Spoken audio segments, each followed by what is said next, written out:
When America projects weakness on the international stage, everyday Americans suffer. We know this. We're told this daily. But many everyday Americans feel that geopolitics is far removed from their lives. So let's answer the question. What does it cost for America to be weak on the world stage? This cost is manifest at the pumps every day with 42% higher prices. It's shown as food prices soar. Meat, poultry, and eggs are all up over 10%. Our weakness abroad produces hardships at home. If we lose our role as the world reserve currency, your buying power, your savings, and your property value could all sink to historic lows.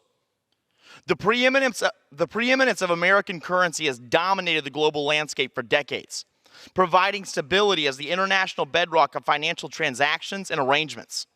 We are the world's reserve currency. We are the standard. But that great financial heritage is slipping away. Our children may soon call the world reserve currency by another name. Perhaps they will know it as the yuan. The geopolitical ramifications of devalued and discarded American currency would not only signal a shift in financial confidence in the United States, it would dissolve our standing among global superpowers. We are witnessing the death rattle of Pax Americana, meaning the era of American peace we've enjoyed in the world for decades. America could lose a war with China without a single shot ever being fired, if our dollar continues to be perpetually devalued. Permanent Washington's decision makers, most of whom are over 30 to 50 years my senior, have clearly either not taken the time to sit and consider the cost of, or worse, simply ignored how hyperinflation is rotting the superiority of our nation's currency and dragging with it young families, blue-collar workers, and the great American middle class. American strength and leadership has been the driving force of peace for the last half-century. Nations unified behind the stability of the U.S. dollar, in large part because we backed our greenbacks with gold, substance, not fluff. We were the manufacturers of the world. The shift from a gold standard to a fiat currency began to starve America's financial preeminence. You cannot inflate gold, but you can print money out of thin air. When a currency is built on nothing but paper, it literally grows on trees. With this dramatic shift, America's leverage on the world stage began to slip away. There can be no globalism when America refuses to relinquish its position as the preeminent currency. Countries also think twice before incurring the wrath of the United States when their own financial stability is tied to the endurance of our monetary system. But instead, our inflated, hollow monetary systems have given way to fantastical foreign policy. We have surrendered our financial security as the superpowers of the world wait eagerly in the wings. Our collapse signals their emergence. Saudi Arabia, which has exclusively sold its oil using US dollars, is now considering selling oil for the Chinese yuan.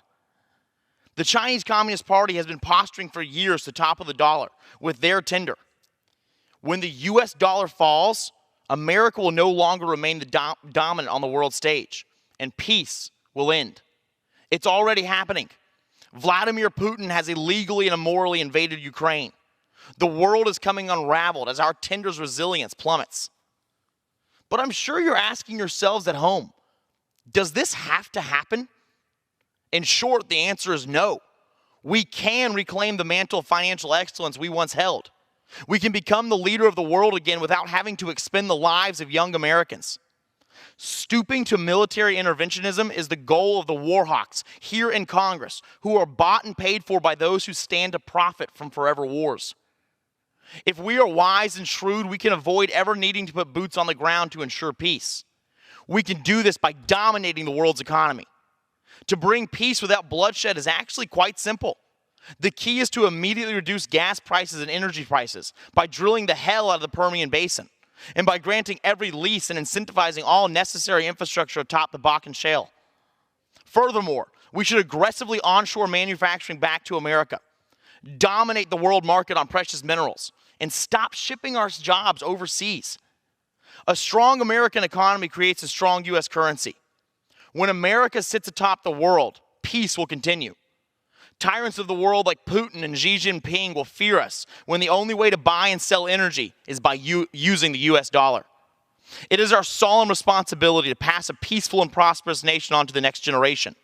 We are the leaders of the world, It's time we start acting like it. Drill, baby, drill. America first now, and America first forever. With that, Madam Speaker, I yield back.